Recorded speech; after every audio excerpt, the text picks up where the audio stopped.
We will start with the next lecture, that is UV visible spectroscopy, part 1. The learning outcomes. The learner will be able to understand the electronic transactions. He will be able to define chromophore and auxochrome, bathochromic shift, hypsochromic shift, etc. Explain principle of spectroscopy and explain UV spectrum. He can relate solvent effect and on absorption spectra. He can list the cutout wavelengths of various solvent using UV visible spectroscopy. Before we proceed, we will have a review of previous lecture, what we have studied in the last lecture. We have studied the spectroscopy definition. It is a branch of science that deals with the study of interaction of matter with the light. The radiation which travel with speed are called as electromagnetic radiation. Light is only for UV visible light, we can say light. Otherwise it is a electromagnetic radiation. Electromagnetic radiation consists of discrete peaks of energy which are called as a photon. A photon consists of an oscillating electrical field and an oscillating magnetic field which are perpendicular to each other, therefore the name electromagnetic radiation. It vibrates perpendicular to the direction of propagation with wave motion. So for this wave, we have studied various characteristics like wavelength, frequency, and wave number. These electromagnetic radiations are broken into the several regions called as electromagnetic spectrum. The frequency and energy changes proportionally. Wavelength has an inverse relationship with them. So we have studied this electromagnetic spectrum which starts from cosmic rays, then gamma rays, then X-rays, UV rays, visible rays, IR rays, microwave rays, radio rays, TV rays, and radar rays. So we have studied that as the wavelength increases, the energy content and frequency decreases. So this is important to understand the basic principle of every spectroscopy. Now in last lecture we also studied the table showing the various wavelengths of the various regions. Now you pause the video and you note down on the notebook what are the various wavelength range of UV visible radiations. If you have finished, play the video and check your answer. The UV visible region is subdivided as vacuum UV, which is between 10 to 200 nanometer, near UV, that is 200 to 400 nanometer, visible region, that is 400 to 750 nanometer. The vacuum UV is so named because molecule of air absorb the radiation in this region. The radiation is accessible only in special vacuum equipments. So this type of the radiations are seldomly used. They are very rarely used. We are using the near UV region and visible region for the purpose. This UV visible spectroscopy is used in quantitative analysis for determination of concentration and in qualitative analysis to measure the multiple bonds or atomic conjugations within the molecule. For the structural elucidation purpose, by using UV spectroscopy, we can have the information about the multiple bonds or conjugated bonds within the molecule. While studying the principle of spectroscopy, the principle is based on measurement of spectrum of sample containing atoms or molecules. The spectrum is a graph of intensity of absorbed or emitted radiation by sample versus frequency or wavelength on the x-axis. Spectrophotometer is an instrument designed to measure the spectrum of the compound. So we are having the absorption spectroscopy, an analytical technique in which concentration is measured is concentration with the measurement of absorption of electromagnetic radiation. So if we are using the molecules to bombard it by the radiations and this molecule absorb the radiation, it is called as a molecular absorption spectroscopy.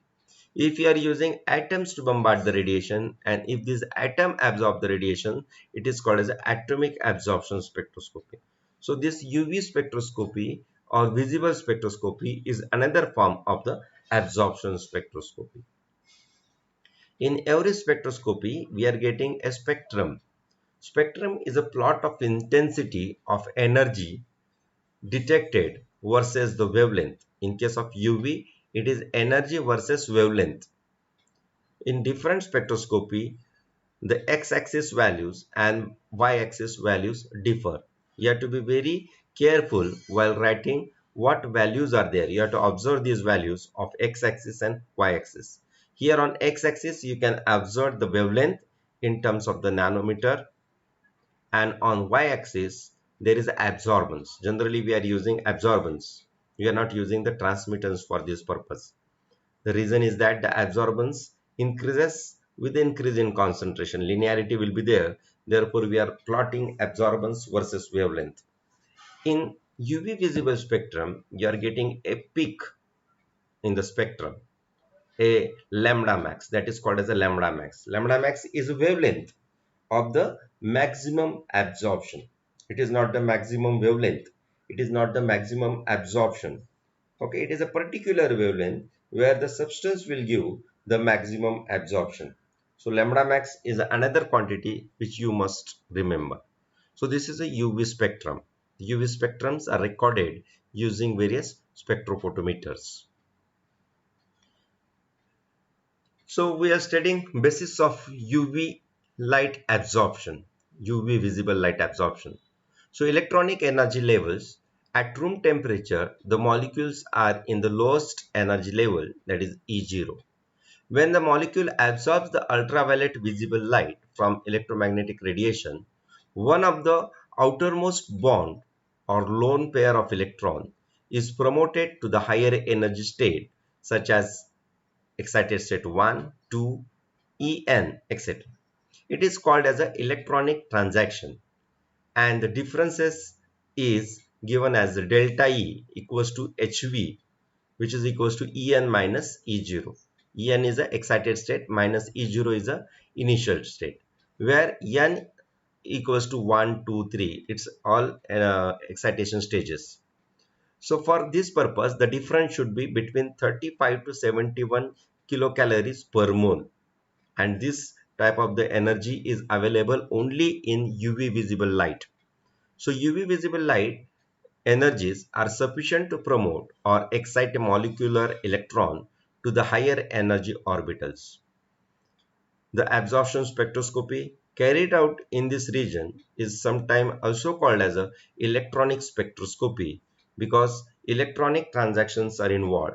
As the energy content of radiations are sufficient to produce the electronic transaction, it is also called as an electronic spectroscopy. So what are these electronic transactions possible? These are the theoretical electronic transactions which are possible. You can see this sigma to sigma strike, sigma to pi strike, pi to sigma strike, n to sigma strike. All these are denoted as a violet, and pi to pi strike and n to pi strike are denoted as a blue. Out of these 6 transactions outlined, only the 2 lowest energy ones, that is leftmost colored blue, are achieved by the energies available in the 200 to 800 nanometer, that is in the UV visible region.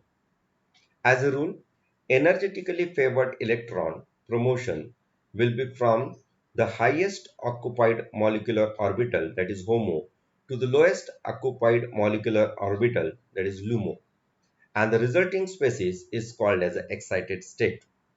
So you can see this excited state. So we can designate this excited state by using a star, that is called as a strike.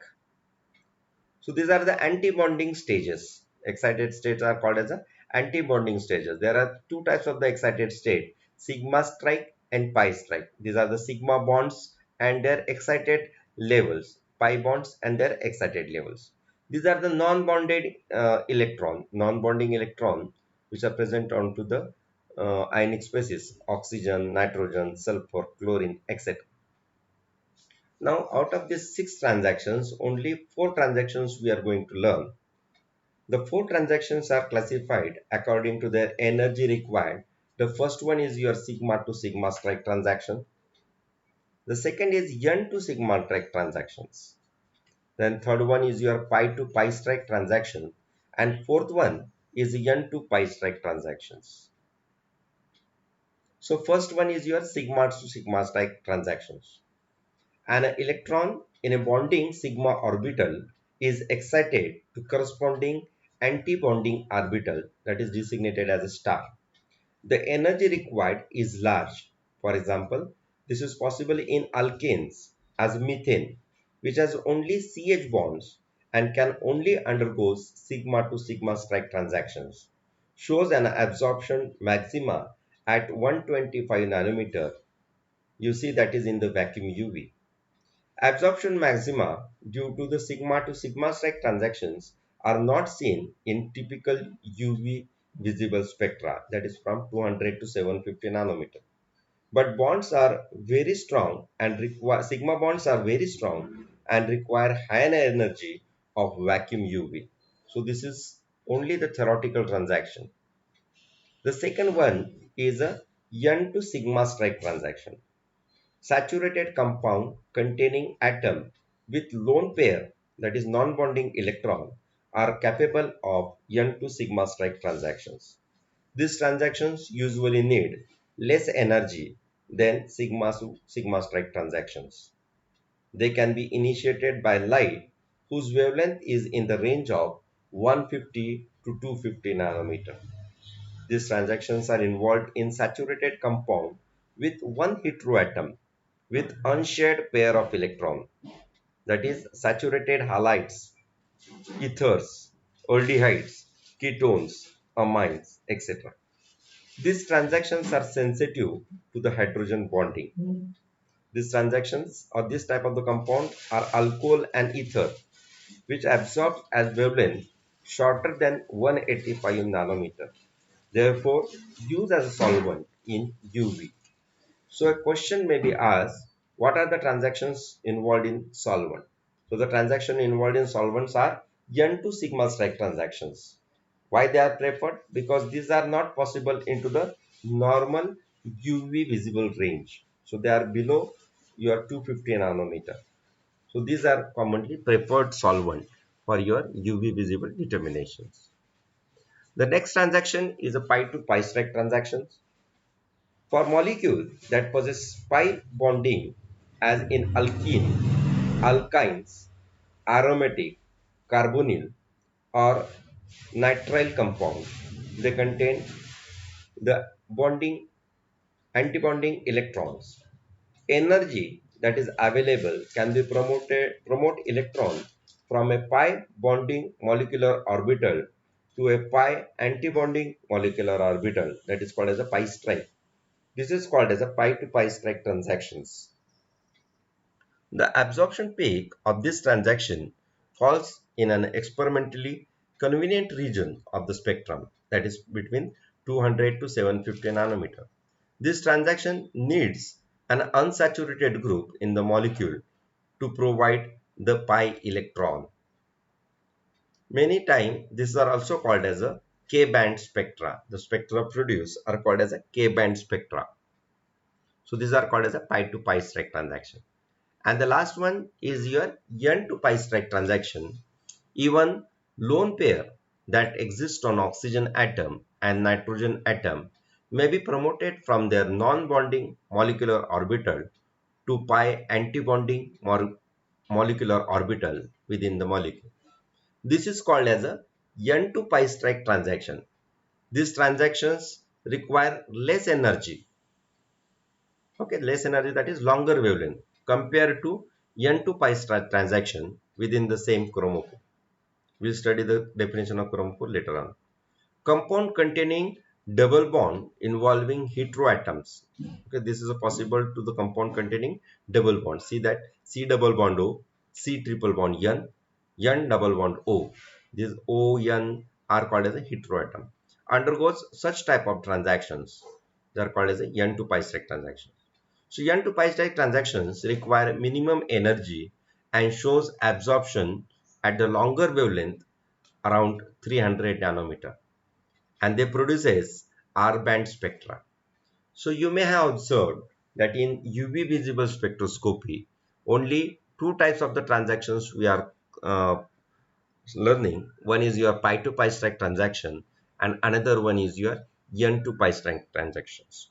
Means to show the UV absorption, the minimum requirement of your molecule, that your molecule should have the uh, pi bondings orbitals, or it should have the non-bonding electrons. Then and then only UV absorption is possible. So this is the basis of your all UV visible spectroscopy. Now these bands can be classified. So we can have the four bands. Sometimes it is called as a B bands, or they are called as benzenoid bands, are characteristic of the spectra of aromatic or heteroaromatic molecules. They are called as a B band spectra. Some are E band spectra. They are ethylenic spectra. They are called as the E band spectra. Some spectra are called as a R band spectra, that is radical like spectra. Single chromophoric groups such as carbonyl or nitro groups are forbidden, and the corresponding bonds are characterized by low molecular absorptivity, that is Emax, generally which is less than 1 produces the R band spectra. So we are generally observing the K band spectra. K for conjugated form. The form in German known as a conjugate tree appears in the spectra of a molecule that has conjugated cysteine such as a butadienes. So this is all about the theory of your UV visible spectroscopy. Now we'll go towards the certain terminologies which we are commonly encounter in using this UV visible spectroscopy. First term is a chromophore. What is the definition of chromophore? A covalently unsaturated group responsible for electronic absorption, or any group of atoms that absorb light where or not a color. It is not necessary that it should be a color. Is thereby produced. Example, C double bond C, C double bond O, or NO2. These are called as a chromophore. A compound containing chromophore is generally called as a chromogene. Gene means generate. Chrome means colors. The compound which generate the colors are called as a chromogenes. There are two types of chromophore: independent chromophore and dependent chromophore. Independent chromophore are the single chromophore which is sufficient to impart the color to the compound. Okay, due to the presence of this functional group, the color of the compound is observed, like your azo groups. They causes the brown color to the compounds. So they are the colored compounds.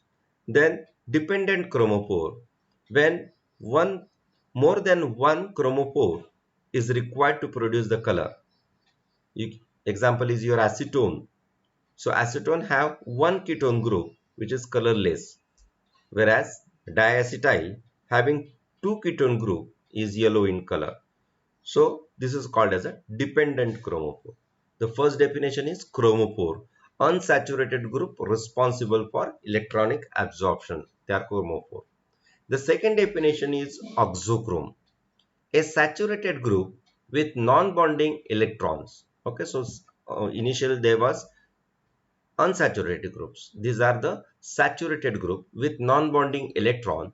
When attached to the chromophore, alter both wavelength as well as intensity of absorption. Example, OH, NH2, NHR, etc. A group which extend the conjugation of a chromophore by sharing of non-bonding electron. So these are the oxochrome. Then we have to go for the bathochromic groups. Okay, the group which depends the color of chromophore is called as a bathochromic group. Example, primary, secondary and tertiary amino groups. So as you go towards the tertiary amino group, it will deepen the color of your compound. So they are called as the bathochromic groups. We are also studied the bathochromic chromogenes, and they are the bathochromic groups. One more term we are observing, that is bathochromic shift, that is called as the red shift. Shift of lambda max to the longer side or less energy is called as a bathochromic shift or red shift. This is due to the substitutions or solvent effect. Many times the examples are asked, give the define the bathochromic shift with example. So here we have to write certain example of group, or you have to write the effect of solvent. Hypsochromic shift, that is also called as a hypso means blue shift. Shift of lambda max to the shorter side and the higher energy is called as a hypsochromic or blue shift. This is also due to the certain groups or due to the solvents shift towards the higher side or towards the lower side. Furthermore, two terms are there, hyperchromic defect and an increase in absorption intensity, and hypochromic effect and a decrease in absorption intensity. In a small diagram, we can remember all these four in a simple manner. Okay, see this. This is the lambda max. We have observed the definition of lambda max. A wavelength at which you are getting the maximum absorption is called as a lambda max. It is not the maximum wavelength. It is not the maximum absorption. It is a wavelength at which you are getting this maximum absorption.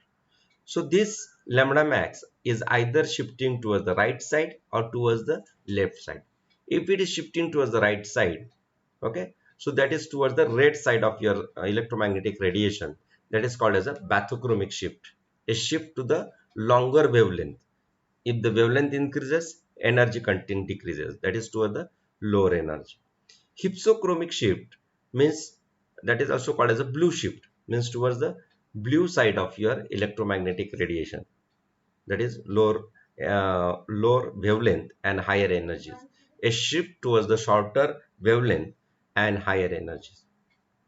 Then two terms are there, hyperchromic effect. Hyperchromic means increase in intensity. This height of the peak increases, that is called as a hyperchromic effect. Opposite to this is a hypochromic effect, decrease in intensity. So various solvents or certain substances groups are responsible for this effect. So these are the terminologies used in the UV visible spectroscopy. One more things we have to learn in this chapter, that is solvent effect. Different compound may have very different absorption maxima and absorbances. So this absorbance also depends upon the solvent which you are using to prepare the solutions. Intensely absorbing compound must be examined in dilute solution so that the significant light energy is received by the detector, and this requires use of completely transparent non-absorbing solvent. So this part, that is why the dilute solution should be used and what are the various laws governing this absorption of radiation, that we have to see in the part 2 of our lecture. So just here you remember that we should have the transparent solvent. Transparent solvent means solvent, it should not have its own absorption in the UV visible region. The most commonly used solvents are water, ethanol, hexane and cyclohexane. We had to avoid the solvents with the double bonds or triple bonds, or those who are having the heavy atoms such as sulfur, bromine, iodine, okay, because themselves they will produce the effect of this ionic groups and they will causes the change in intensity or absorption position of the samples. So these are the solvent effect. So while we are studying the solvent effect, you should know one term, that is called as a cutout effect of the solvent. Okay, what cutout effect means, that solvent absorption wavelength, at what wavelength the solvent will show you the absorption. So I listed various solvents which are commonly used in UV visible spectroscopy. So if you are using acetonitrile, it has a cutout wavelength of 190 nanometer. Means you can use acetonitrile above 190 nanometer. It is a very commonly used solvent because we are studying this UV from 200 to 400 nanometer. Acetonitrile, water, cyclohexane, hexane, they will not have methanol, etc. They will not have the more effect towards the um, absorption of your sample. They will not overlap your absorption of sample. Ethanol also we can use because generally we are trying to take the lambda max bit after 220 nanometers. Okay, so we can use ethanol ether. But when you are using methylene chloride, chloroform, and carbon tetrachloride as a solvent, you have to check their cutout effect, that is 220, 237 and 257 respectively. So you have to be very cautious while using these three solvents. But freely we can use water, methanol and ethanol as a solvent for UV visible spectroscopy. So this is all about this lecture. The fundamental law of photometry we are going to see into the part 2 of this video. Thank you very much and happy learning. Have a nice day.